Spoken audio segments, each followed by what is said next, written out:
Welcome to learn Kannada channel. आज मैं आपको क्लास 9 लेसन नंबर 6 पांडित्यद डी.एल. नरसिम्हाचार्य पंडित डी.एल. नरसिम्हाचार्य के बारे में यहाँ पे इस लेसन में दिया हुआ है। पाठ प्रवेश विद्वान विद्वान सर्वत्र ಪೂಜ್ಯಾತೆ ಎಂಬಂತೆ ಪಾಂಡಿತ್ಯಕ್ಕೆ ವ್ಯಾಪಕ ಪುರಸ್ಕಾರವಿದೆ.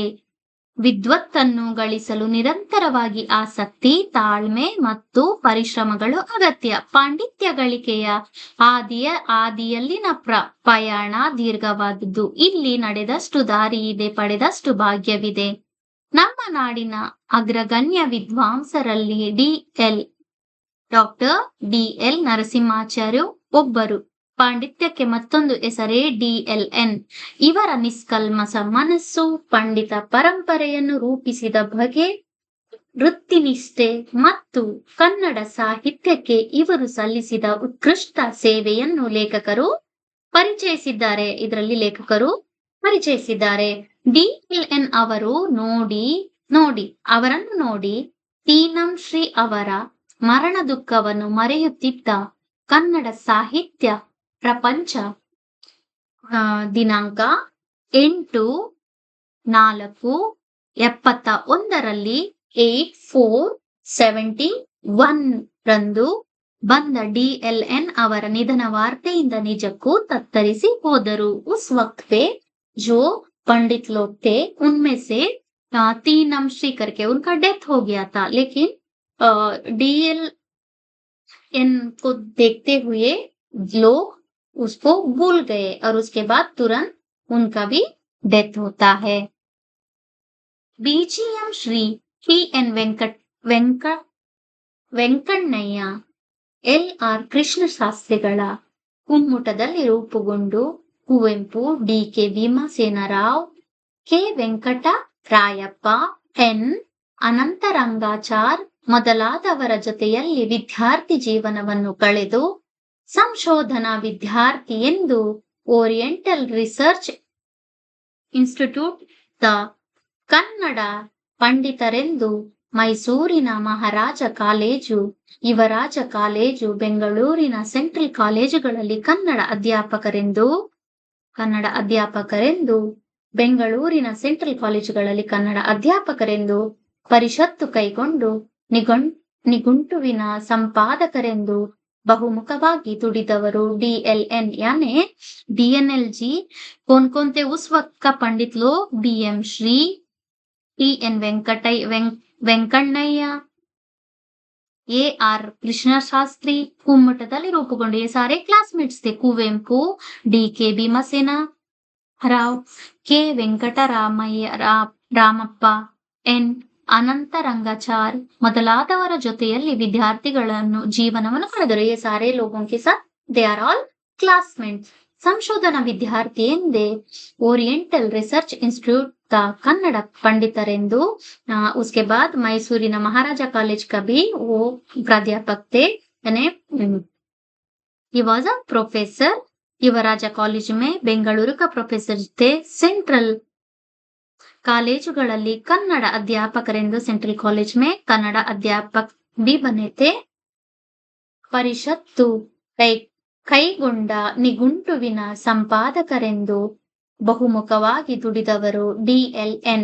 यानी कि ये अलग-अलग क्षेत्र में इन्होंने काम किया है. ತಮ್ಮ ಜೀವಿತದ ಅವಧಿಯಲ್ಲಿ ಕನ್ನಡ, ಇಂಗ್ಲಿಷ್, ಸಂಸ್ಕೃತ, ತೆಲುಗು, ತಮಿಳು, ಪ್ರಾಕೃತ ಮೊದಲಾದ ಭಾಷೆಯನ್ನು ಕೈವರ್ತಿಸಿಕೊಂಡು, यानी ये सारा चीजें ये लैंग्वेज वो बोलते थे. ಹಲವು ಶಾಸ್ತ್ರ, ಹಲವು ಸಾಹಿತ್ಯಗಳ ಪರಿವಾರವನ್ನು ಕಟ್ಟಿಕೊಂಡು ಕನ್ನಡದ ಕಣದಲ್ಲಿ ಇವರು ಮನದಣಿಯೇ ದುಡಿದರು. यानी कि कन्नड़ के लिए ज्यादा इन्होंने काम किया है. ಜಾಗತಿಕ ವಿದ್ವಾಂಸರ ಸಾಲಿನಲ್ಲಿ ನಿಲ್ಲಬಹುದಾದ ವಿದ್ವತ್ತನ್ನು ಸಂಪಾದಿಸಿದರು. यानी कि एक बड़ा प्रोफेसर के प्लेस में ये रहे. ಕನ್ನಡದ ದಿಗ್ಗಜ, ಕನ್ನಡ यानी ಕರ್ನಾಟಕ का ದಿಗ್ಗಜ, यानी ಈಸ್ ಅ ಬಿಗ್ ಪ್ರೊಫೆಸರ್. ಅಧಿಕಾರದ ಬಲ, ಸ್ವಪಕ್ಷಗಳ ಬೆಂಬಲ, ದುಡ್ಡಿನ ದವಲತ್ತು, ಮೋಹಕ ಮಾತುಗಾರಿಕೆ ಇವಾವು ಇಲ್ಲದ ಕೇವಲ ಪಾಂಡಿತ್ಯದ ಸಂಪತ್ತಿನಿಂದ ಜನತೆಯ ಗಮನ गौरवವನ್ನು ಗಳಿಸಿದವರು DLN। इन्होंने अपने अधिकार यानी कि वो बड़े पोस्ट पे थे। और उसके बाद सम स्वसम स्वपक्षಗಳ ಬೆಂಬಲ, सारा पक्ष का उनको यानी कि उनका ये था, उनके साथ में रहते थे। ದುಡ್ಡಿನ दौलत, पैसा था, मोह का मातुगारिಕೆ, किसी का बात, ये सारी चीजें वो सुनते नहीं थे। ये एक साधारण यानी कि नॉर्मल जीवन बिताने वाले पंडित थे। पंडित यानी प्रोफेसर थे। DLN ಎಂದರೆ ಪಾಂಡಿತ್ಯ, ಪಾಂಡಿತ್ಯವೆಂದರೆ DLN। ಹಳೆಗನ್ನಡ ಭಾಷೆ ಸಾಹಿತ್ಯದ ವಿಷಯಕ್ಕಂತೂ ಹಲವರು ಹೇಳುವಂತೆ ನಾನು ಬಲ್ಲಂತೆ ಅವರೊಂದು ಜಂಗಮ ಬೃಹತ್ ಕೋಶ यानी कि ओल्ड कन्नड़ में ये और परिणित थे। ಹಳೆಗನ್ನಡದಲ್ಲಿ ಅವರಿಗಿಂತಲೂ ನಿಷ್ಠಾತರಾದ ವಿದ್ವಾಂಸರನ್ನು ಸದ್ಯದಲ್ಲಿ ಕಾಣುವುದು ಅವಶ್ಯವೆಂದೇ ತನ್ನ ಭಾವನೆಯನ್ನೇ उस वक्त पे हಳೆಗನ್ನಡ यानी कि ओल्ड कन्नड़ वो बहुत अच्छा से समझ चुके थे। कन्नड़ದ ಇನ್ನೊಂದು ದಿಗ್ಗಜ तीनम श्री ಹೇಳಿದ ಮಾತಿದು। तीनम श्री करके उन्होंने बताया है। उन्हें हಳೆಗನ್ನಡ में जितना ज्यादा पढ़े लिखे यानी कि वो पंडित DLN थे। ಇದು ಪ್ರಶಂಸೆಯಲ್ಲ, ಸರಿಯಾದ ವಿಮರ್ಶೆ ಎಂದು ನನ್ನಂತೆ ಎಲ್ಲರೂ ಅಭಿಪ್ರಾಯ। ಮೈಸೂರು ವಿಶ್ವವಿದ್ಯಾನಿಲಯದ ಕನ್ನಡ ಮುಖ್ಯಸ್ಥ ಪೀಠವನ್ನೇರುವ ಭಾಗ್ಯ ಅವರದಾಗಿದ್ದರೂ ಪೀಠವನ್ನೇರದ ಪೀಠ ಏರಬೇಕಾದವರನ್ನು ಸಿದ್ಧಗೊಳಿಸಿದರು। यानी कि उनको चांस मिला मैसूर में विश्वविद्यानिलय का मुख्य पीठ यानी कि प्रांशुपाल बनने का चांस मिला, लेकिन उन्होंने वो जॉब नहीं लिया। किसी और को उन्होंने छोड़ दिया। मैसूರು ವಿಶ್ವವಿದ್ಯಾನಿಲಯಕ್ಕೆ ಪಾಂಡಿತ್ಯದ ಗುಣ ಭದ್ರಾನುನಾದಿ ಹಾಕಿದ DLN 11 ग्रंथ 11 ग्रंथ लिखे थे। 7 मुन्नुಡಿ, 12 विमर्शा लेखन एंड 40 इतर लेखन। ये सारे इनका यानी जो उन्होंने बुक्स लिखे थे उसके बारे में है। ಇದು DLN ಸಾಹಿತ್ಯ ಸಂಪತ್ತು। ಅವರ ಕೃಷಿ ಮೊತ್ತದಲ್ಲಿ ಕಡಿಮೆ ಎಂದು ವಾದಿಸುವ ಸತ್ವದಲ್ಲಿ ಇರಿದೆಂದು ಒಪ್ಪಿಕೊಳ್ಳಲೇಬೇಕು। ಇತ್ತೀಚೆಗೆ ಬಂದ ನೂರಾರು ಪುಸ್ತಕಗಳು ಅವರ ವರ್ಗದಲ್ಲಿ ನೀಡಿದ ಉಪನ್ಯಾಸದ ವಿಕೃತ ರೂಪಗಳೆಂದೇ ಅವರ ಶಿಷ್ಯರೇ ಅಭಿಮಾನವಿಟ್ಟು ಹೇಳುವುದರಿಂದ ಅವರ ಸಾಹಿತ್ಯ ಕೃಷಿಯನ್ನು पुस्तक संख्यೆಯಲ್ಲಿ ನೋಡಿದೆ। यानी कि वो कृषि यानी कि फार्मर का बारे में ज्यादा लिखते थे, फार्मिंग का बारे में अच्छा पढ़ते थे, वो अच्छा पढ़ते थे फार्मिंग का बारे में। ಶಿಷ್ಯ ಸಂಖ್ಯೆ ನೋಡುವುದು ನ್ಯಾಯವೆಂದು ತೋರುತ್ತದೆ। ಹಾಗೆ ನೋಡಿದರೆ ಒಂದು ಇಡೀ ಪುಸ್ತಕದಿಂದ ಸಾಧ್ಯವಾಗದ ಬೆಳಕು ಅವರ ಒಂದು ಲೇಖನ ಒದಗಿಸುವುದರಿಂದ ಅವರ ಕೃಷಿ ಸಣ್ಣದಲ್ಲವೆಂದು ಭಾವನೆ। यानी कि इनके बारे में इन्होंने जो फार्मर के बारे में लिखे हैं वो सिर्फ एक बुक लिखने पे नहीं खत्म होता है, बहुत सारा बुक्स लिखना पड़ता है उसमें करके इन्होंने बताया है। व्यक्तित्व विशेष, वो कैसा व्यक्ति थे? DLN ಅವರ ವ್ಯಕ್ತಿ ವಿಶೇಷತೆಯನ್ನು ಸಂಪಾದಕ, ಶಾಸ್ತ್ರಜ್ಞ, ಸಂಶೋಧಕ, ವಿಮರ್ಶಕ, ಪ್ರಾಧ್ಯಾಪಕ ಎಂದು ಬಿಡಿಸಿ ಹೇಳಬಹುದು। वो क्या थे? वो प्रिंसिपल भी थे, रिसर्चर थे, विमर्शक यानी वो सोच समझकर जो भी निर्णय है वो लेते थे। ಒಡ್ಡಾರಾಧನೆ ಅವರ ಸಂಪಾದದ ಸಾಮರ್ಥ್ಯಕ್ಕೆ ಒಂದು ಪರಮ ನಿದರ್ಶನ। ಅದರೊಂದಿಗೆ ನಡೆದ 40 ವರ್ಷಗಳ ಅನುಸಂಧಾನದಿಂದಾಗಿ ಇತ್ತೀಚೆಗೆ ಸುದೀರ್ಘ ಪ್ರಾಸ್ತಾವತೆ ಪರಿಪೂರ್ಣ ಪರಿಶಿಷ್ಟಗಳೊಂದಿಗೆ ಅದು ಮೊದಲಿನ 3 ಪಟ್ಟು ಗಾತ್ರ ಪಡೆದು ಹೊರಬಂದಿದೆ। ಕನ್ನಡದ ಒಂದು ಅಪೂರ್ವ ಗ್ರಂಥ ಅಪೂರ್ವ ಶುದ್ಧಿಯಲ್ಲಿ ಲಭಿಸಿತು। ಈ ದಾರಿಯಲ್ಲಿ ಪಂಚರಾಮಾಯಣ ಸಂಗ್ರಹ, ಸುಕುಮಾರ ಚರಿತಂ, ಸಿದ್ದರಾಮ ಚರಿತ್ರ ಮೊದಲಾದ ಗ್ರಂಥಗಳು ಪರಿಷ್ಕರಣ ಹೊಂದಿ ಪ್ರಕಟಣಗೊಂಡವು।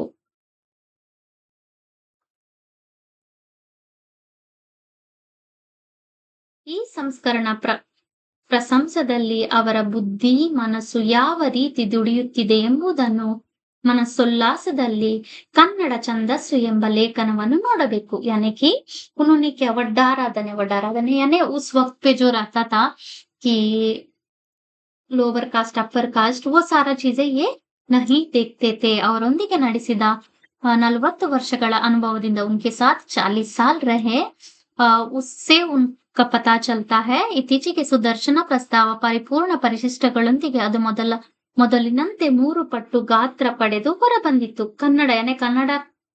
कन्नड़ಕ್ಕೆ ಒಂದು अपूर्व गद्य ग्रंथ अपूर्व शुद्धिಯಲ್ಲಿ लभिसिತು. यानी कन्नड़ में उन्होंने इतना अच्छा लिखा हुआ था कि वो एक बहुत बड़ा फेमस बुक बन गया था. यानी ಒಡ್ಡಾರಾಧನೆ.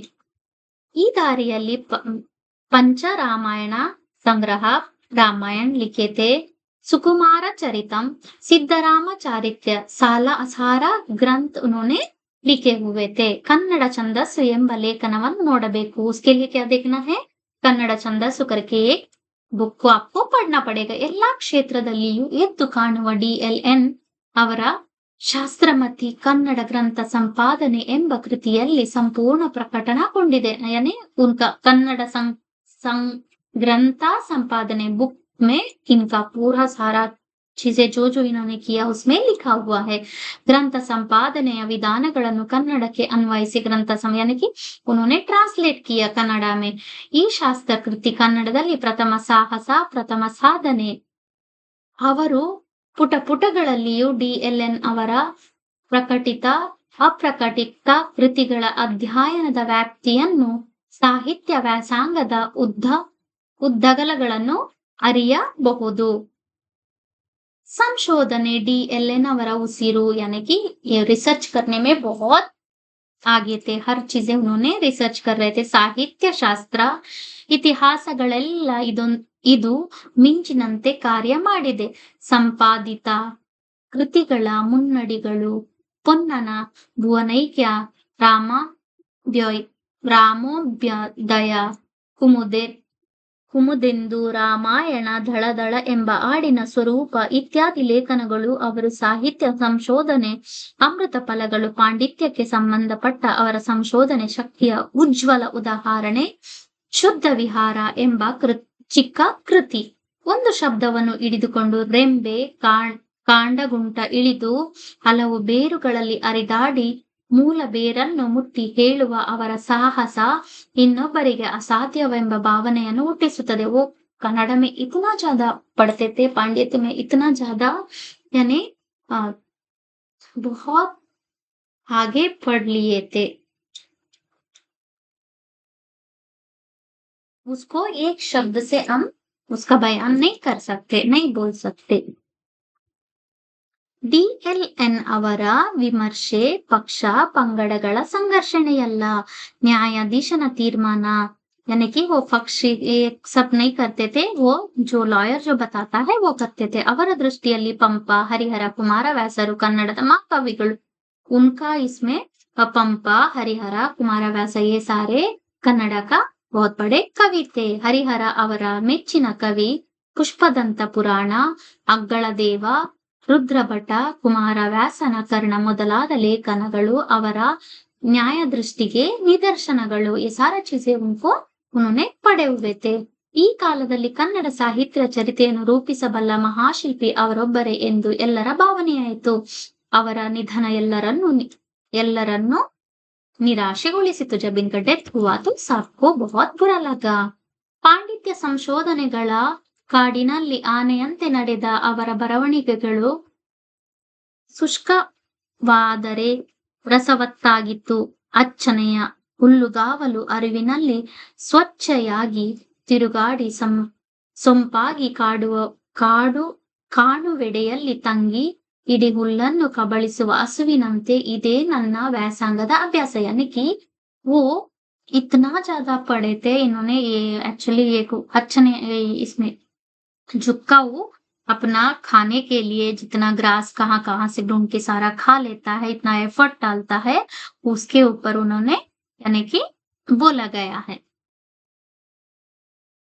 ನನ್ನ ಕೊಠಡಿಯ ಆರಾಮ ಕುರ್ಚಿಯ ಮೇಲೆ ಮಲಗಿ ಕೈಗೆ ಎಟುಕದ ಪುಸ್ತಕ ತೆಗೆದು ಓದುತ್ತಾ ಇಹದ ತಾಪತ್ರೆಯ ದೂರ ಸರಿದಂತೆಲ್ಲ ತನ್ಮಯತೆ ಮಡುವಿನಲ್ಲಿ ಮೆಲ್ಲನೆ ಮುಳುಗಿ ಬಿಡುತ್ತೇನೆ. यानी वो बहुत ज्यादा बुक पढ़ते थे.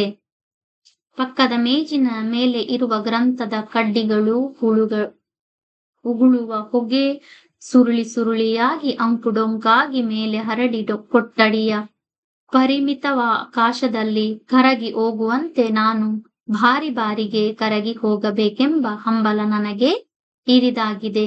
ಈ ಬರವಣಿಗೆಯಲ್ಲಿ ಹರಿಹರನ ಗದ್ಯತನವಿದೆ.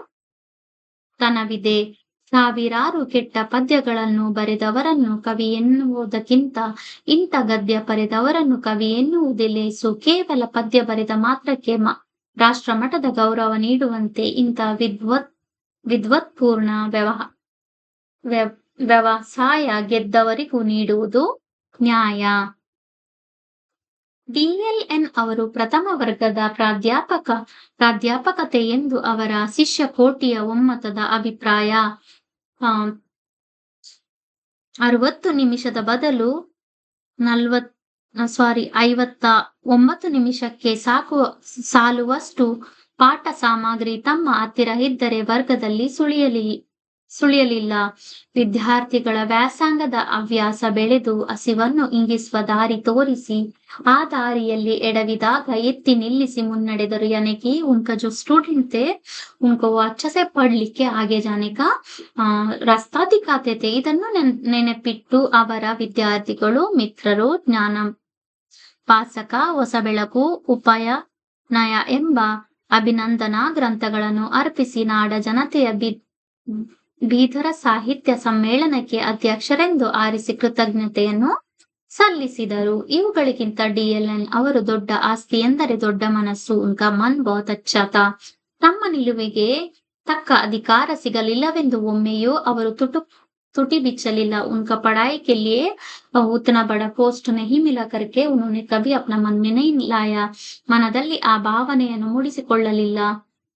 ಇವರು ಸಂಪಾದಿಸಿದ ಶುದ್ಧಮಣಿ ದರ್ಪಣವನ್ನು ವಿಮರ್ಶಿಸುತ್ತಾ ನಾನು ಬರೆದ ಒಂದೆರಡು ಮಾತುಗಳು ಡಿಎಲ್ಎನ್ ಅವರಿಗೆ ನೋವನ್ನುಂಟು ಮಾಡಿದವು ಎಂದು ಗೆಳೆಯರಿಂದ ತಿಳಿದಾಗ ನನಗೆ ನೋವಾಯಿತು. ಅವರು ತಮ್ಮ ಮುಂದಿನ ಆವೃತ್ತಿಯಲ್ಲಿ ಬರೆದ ಧಾರವಾಡದ ಕರ್ನಾಟಕ ವಿಶ್ವವಿದ್ಯಾನಿಲಯದ ಪ್ರೊಫೆಸರ್ ಮಲ್ಲಿನಾಥ ಕಲಬುರ್ಗಿ ಎಂಎ ಅವರು ದರ್ಪಣಾವಲೋಕನ ಎಂಬ ಹೆಸರಿನಲ್ಲಿ 2 ಲೇಖನಗಳನ್ನು ಬರೆದು ಪ್ರಕಟಿಸಿದರು. ಸೂತ್ರ, ವೃತ್ತಿ, ಟೀಕೆಗಳಲ್ಲಿ ಹಂಚಿ ಹೋಗಿರುವ ಸಾಹಿತ್ಯಗಳನ್ನೆಲ್ಲ ಅವರು ತುಂಬಾ ಶ್ರಮವಹಿಸಿ ಕಂಡುಹಿಡಿದಿದ್ದಾರೆ. ಇವರ ಲೇಖನಗಳು ಕಾರಣವಾಗಿ ಶುದ್ಧಮಣಿ ದರ್ಪಣದ ಈ ಮುದ್ರಣ ಅವರ ಇಂದಿನ ಮುದ್ರಣಕ್ಕಿಂತ ಹೆಚ್ಚು ಸಮರ್ಪಕವಾಗಿತ್ತೆಂದು ಭಾವಿಸುತ್ತೇವೆ ಎಂಬ ನಿರ್ವಿಕಾರ ಬರವಣಿಗೆಯನ್ನು ಓದಿದಾಗಲಂತೂ ನನ್ನನ್ನೇ ನಾನು ಅಳಿದುಕೊಂಡೆ. ಮನದಲ್ಲೇ ಅವರಲ್ಲಿ ಕ್ಷಮೆ ಯಾಚಿಸಿದೆ. जिन्होंने भी अभी तक मेरा चैनल सब्सक्राइब नहीं किया है, प्लीज सब्सक्राइब माई चैनल.